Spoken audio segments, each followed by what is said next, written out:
सासऱ्यांच्या धाकामध्ये अशा त्या शब्दाकडे सासू तिची मोठी खतरनाक होती. कुठे जाते, काय आणते, किती काम करते, किती काळजी तिला वाटत होती.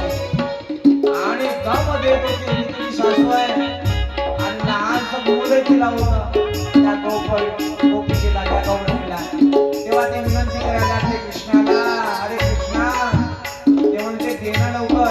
ते म्हणायला लागले काय म्हणते, घरी माझे तांदलेले करू,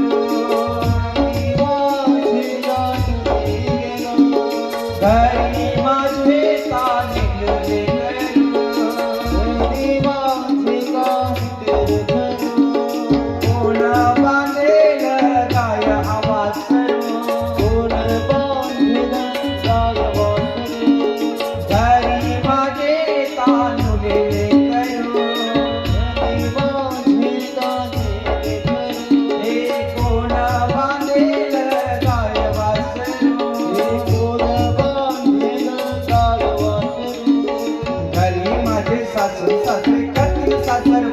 वस्त्र दे रे गोविंदा, घरी माझे सासू सासरे वस्त्र दे रे गोविंदा.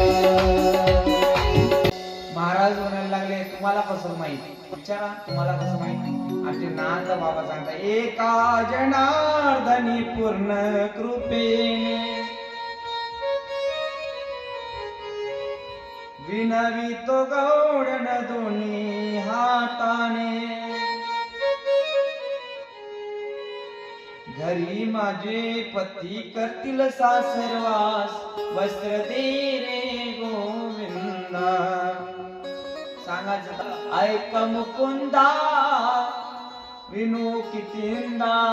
किती वेळा विनू देवा हात जोडायला लागले. निर्वस्त्र आहे यमुनेच्या काठावर जलावदे, अरे कृष्णा, कृष्णा, हे माधवा, हे मधुसूदना, कपडे दे मला, कपडे दे, कपडे दे, कपडे दे. ही भगवंताची लीला. अज्ञान रूपी कपड्यांचा त्याग करा. देह अज्ञान आहे, नाशवंत आहे, एकदा त्याला काढूगा खाणार आहे. या अज्ञानाला जाऊ द्या, वलयाला जाऊ द्या, जाऊ द्या, जाऊ द्या, जाऊ द्या. आणि खरा जो बसलेला भगवान श्रीकृष्ण आहे त्याला जागृती करा, त्याला जागृत करा. आणि जागृत केल्यानंतर त्याला घरी बसवा, हृदयामध्ये बसवा, ज्याप्रमाणे आमच्या संतांनी बसवला.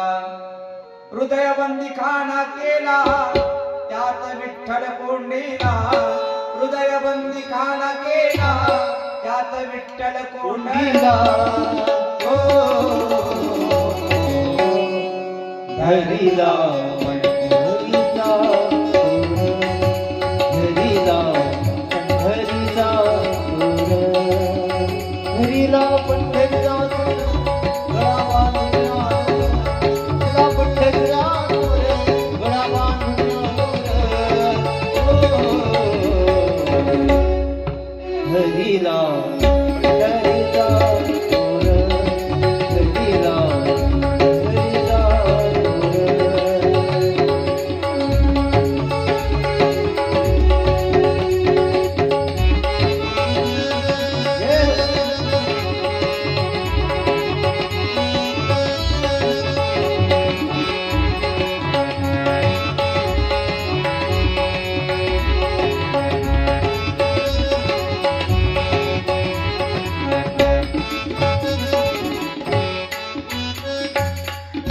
नागू नावाची होती, नागू नावाची संत होऊन गेली. आणि ती सावतोबारायांची मुलगी आहे नागू. नागू जेव्हा तिच्या नौकराला विचारते खरं सत्य काय आहे, हे एवढे काही लोक जात आहे, कुठे जात आहे, ते सांगते की पंढरीच्या वारीला जात आहे. पंढरीच्या वारीला कोण आहे, कोणाची पूजा करतात, तर ते म्हणतात विठ्ठलाची पूजा करायसाठी चालले, वारी करायसाठी चालले. तेव्हा नागू म्हणते तो विठ्ठल आपल्या घरी येईल का हो, तुम्हाला भेट येईल का हो, तो माझ्यासोबत बोलेल का हो. नागू म्हणते त्या नौकराला, नौकर म्हणायला लागला हो, तू जर त्याला आवाज देशील तर तो येईल, तुझ्या हाकेला हाक देईल, तुझ्या हातचं जेवणही करेल आणि तुझ्या हातनं झोपही घेईल. तेव्हा ती नागू त्या भगवंताकरिता शेतामध्ये जाते आणि तिथनं विविध प्रकारचे फळं घेऊन येते. समजून राहिलं ना? मी थोडक्यात सांगण्याचा प्रयत्न करून राहिलो. फळं आणले, आंबे आणले, संत्रा आणले, एका टोकरीमध्ये दिले, एका वारकऱ्याला दिले आणि सांगितलं, ज्या पंढरीला वारीला मला जाता येत नाही त्या पंढरपूरच्या विठ्ठलाला, त्या सावड्याला सांगा तुझ्या नागू या भक्तानं तुला बोलवलं, प्रसाद रूपामध्ये पाठवलं. आता घेऊन जात आहेत वारकरी पंढरीच्या पांडुरंगाच्या दरबारामध्ये तो प्रसाद, ते फळ दिलेले आहेत. पण बडव्याने तो फेकून दिला प्रसाद. कोणी कुठून काही उचलून आणतं? स्वीकार केला नाही आणि स्वीकार न केल्यामुळे तो वारेकरी जेव्हा परत येत होता, परत येताना त्या नागू सोबत भेटला आणि नागूला म्हटलं तुझा प्रसादाचा स्वीकार केला नाही. नागू हट्ट पेटली, जोपर्यंत माझ्या हातच्या प्रसादाचा तो सेवन करणार नाही तोपर्यंत मी अन्नही सेवन करणार नाही. हृदयामध्ये तिनं काय साठवला? विठ्ठल साठवला. आता विठ्ठलाशिवाय मला जगणे नाही, विठ्ठलाशिवाय मरणे नाही आणि पाणी सुद्धा पिणार नाही. विठ्ठल विठ्ठल करत 5 वर्षाची 6 वर्षाची कन्या नागू नावाची, डोळ्यातून अश्रूच्या धारा तिच्या आहेत. सावतोबा राय म्हणतात तो आपल्या घरी येणार नाही, त्याच्या मागे भरपूर काम आहे, त्याला भरपूर जणांचा सांभाळ करावा लागतो. नागू खाऊन घे 2 घास, नौकराणी म्हणावा नाही. मी म्हटलं येणार आहे, खाणार आहे. हा भाव उत्पन्न होत असताना माय बाप नागू म्हणायला लागले, नागू म्हणते माझा विठ्ठल जोपर्यंत येणार नाही तोपर्यंत मी अन्नाचा एक घास का एक कणही खाणार नाही. त्या स्थितीला अवरूप होऊन नागूची तब्येत ढासळते माय बाप, प्रकृती स्थिर राहत नाही. वैद्यांना बोलवण्यात आलं. वैद्य म्हणायला लागले हा रस तरी घेऊन घे, रसाचा पान तरी कर, रसपान. तरी नागू म्हणते नाही, माझा भगवंत आल्याशिवाय मी सेवन करणार नाही. सावतोबा राय बगीच्यामध्ये जातात आणि तिथं विठ्ठलाचा ध्यान लावतात, चिपड्या वाजवतात. चिपडा वाजवता वाजवता नागूचा जो नौकर आहे तो सावतोबा रायाकडे येतो. सावतोबा रायांना म्हणतो, अरे देवा तुमची मुलगी मरणोत्तर आहे, मरणाच्या स्थितीमध्ये, आणि तुम्ही काय इथं भजन करत आहात? जागृत व्हा. अरे त्या नागूची काळजी करणारा तो परमेश्वर आहे, मला काळजी करण्याची काही आवश्यकता नाही. हृदयामध्ये तो मला मी साठवलेला आहे, हृदयामध्ये साठवला आहे, दाखवा. तेव्हा दाही दिशा सावतोबा राया आपला हृदय कापून दाखवतात. आत विठ्ठल कोंडलेला आणि तो विठ्ठल नागूच्या भेटीला जातो आणि रसपान करतो. असा असणारा परमेश्वर जर आपला निर्मळ भाव असला तर हृदयामध्ये साठेल आणि वस्त्रही आपल्याला देईल. ऐक मुकुंदा विनो कितिंदा, थंडगार पाणी असे वाहते थंडी,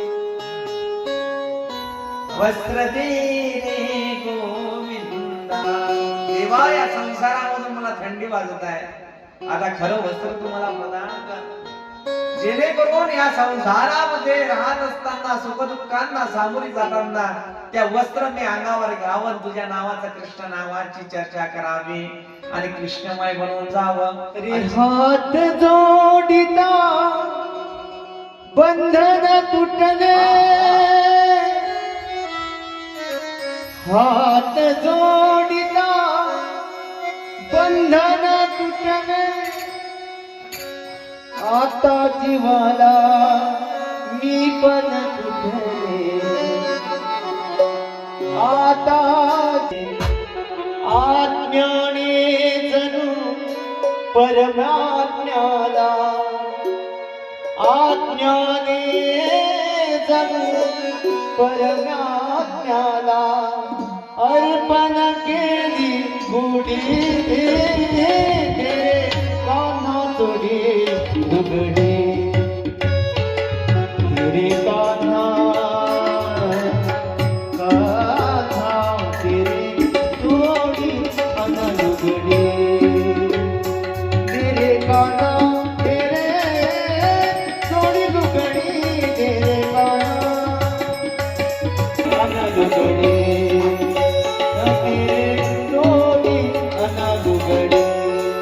प्रमाण त्या विषयाला दिलं. देवकाना आता विनंती करायला लागला. सगळे गोवळणी तेव्हा भगवंत झाडावर चढलेलाच होता. फांदीवरून कपडे घेतो आणि अंगावर टाकतो.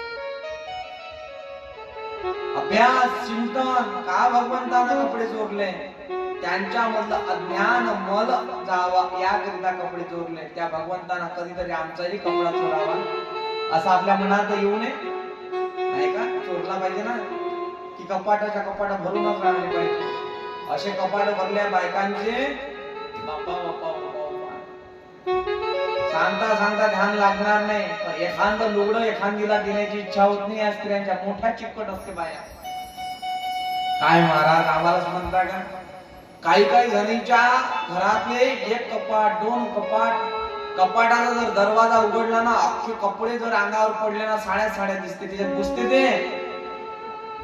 आणि एक साडी घातल्यावर डबल घालायची इच्छा होत नाही. काय काय तुमची कोणाच्या मोकळ्या हातो चहाही देतात, कप भरून देतात, कपाच्या बाहेर येते कधी कधी तो. असं मन मोकळं तुमचं आहे. म्हणून या संसारामध्ये राहत असताना मायबाप विचार करा. तो लुगडं चोरू शकतो, कपडे चोरू शकतो, तर देऊही शकतो. जो घेतो तो देण्याची इच्छाही ठेवतो, त्याला देव असं म्हणतात. देवाची परिभाषा जिथे ज्याची पूज्य बुद्धी असेल, ब्रह्मज्ञान इच्छा असेल, त्या स्थितीला देव असं म्हणतात. देव म्हणजे काही दगडामध्ये व्यापक रूपामध्ये बस्तव्याला आहे म्हणजे देव नाही. नाही नाही नाही. देण्याची वृत्ती जोपर्यंत आपल्यामध्ये येणार नाही तोपर्यंत कृष्ण समजणार नाही. देत जाऊ माणसाना, देणाऱ्याने देत जावे, घेणाऱ्याने घेत जावे. आणि एक दिवस असा येईल की महाराज म्हणाले तो भगवंत तुम्हाला थोडीशी काही कमी जीवनामध्ये पडू देणार नाही. जेव्हा तुम्ही म्हणाल तेव्हा लगेच जे जे म्हणाल ते ती इच्छा पूर्ण तुमची होईल. हो, म्हणायचं काम पडणार नाही. देण्याची वृत्ती मनामध्ये ठेवा. द्यावं माणसानं, दान करावं. दान ही बुद्धीमध्ये संसरलं पाहिजे. संसारामध्ये राहत असताना मनुष्य दान विसरला हो, विस्मरण झालाय. तुमच्या गावात मला चांगलं दिसलं, घरोघरी पंक्त आहे. गरीबातल्या गरीबाच्या घरी पण पंगत आहे. आणि मोठे मानीवर पाय घेऊन जेवू घालतात लोक. महाराज ह्याच ह्याच ह्याच. किती प्रेम झालं मायबाप. जब तक की जोपर्यंत मनुष्य जीवनात आला ना आणि आल्यानंतर त्यानं दानाचा स्वभाव न सोडता जर जीवन जगला ना तर त्याला कोणत्याही गोष्टीची कमी पडत नाही. विहिरीचं पाणी कुठपर्यंत चांगलं राहील जोपर्यंत तिचा उपसा होत नाही, वारंवार होत नाही. अविरत उपसा झालेली विहीर कधी कोरडी पडली असं दाखवा देऊन मला. ज्या विहिरीचा उपसा होत नसतो किंवा त्या विहिरीवर झाकण असते तिला बूड लागत असते. म्हणून जेवढं निघत असेल त्याच्यातून निघायचा प्रयत्न करा. जेवढं काढता येईल आपल्याकडनं द्या. 1 रुपया 2 रुपया देत राहा. आणि देण्याचा स्वरूप म्हणजे पैशाच्या स्वरूपात नाही बरं. धन तर हे कुबेराचं आहे. इथं मनुष्याचं काय आहे? प्रेम. याच्यामधलं प्रेम काढण्याचा प्रयत्न भरपूर भरलेला आहे. प्रेम संसार